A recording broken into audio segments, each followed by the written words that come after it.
What if I told you that an exodus actually occurs multiple times in Genesis, or that the two goats in Leviticus is also a pattern found throughout Genesis?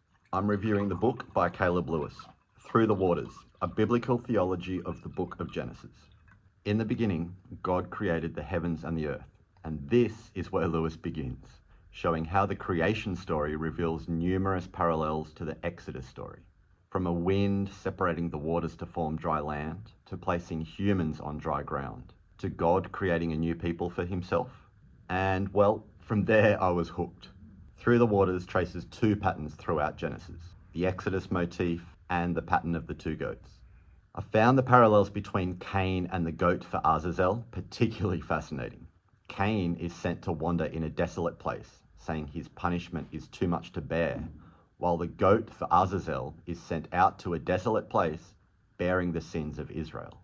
Lewis offers a super interesting translation of Genesis 5:7 of sin crouching at Cain's door, and if his interpretation is correct, it has massive implications. I'll just leave that hanging as a teaser. One of my favorite biblical debates is whether Israel was supposed to go up Mount Sinai, and Lewis reveals new parallels that add literary context to this conundrum, noticing the parallel of Lot's fear of going up a mountain after being rescued from an impure city. Perhaps the least subtle goat parallel, is Jacob and Esau, with the Bible using clever wordplay to connect Esau to the Day of Atonement goat. Particularly fascinating for me was the links between the sacrifice of Isaac, the Passover lamb, and the goat for Yahweh on the Day of Atonement.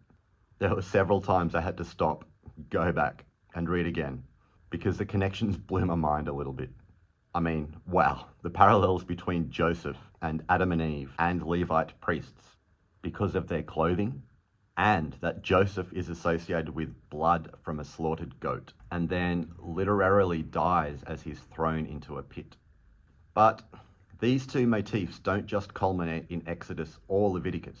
They continue right through to Christ, who enacts the ultimate Exodus, and who steps into the two goats motif, bearing away sin and purifying humanity. Hey, I love this stuff. I love discovering all the parallels and patterns that lie hidden in the Hebrew Bible. And this book really scratched that itch for me. If you love nerding out on literary patterns and connections and discovering how they connect to Christ, you'll love this book. I'll finish with a quote.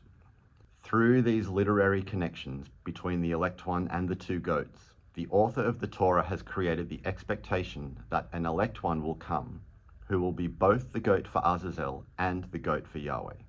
He will bear the sins of the people away from the camp, and also have his blood shed as a purification offering for the people.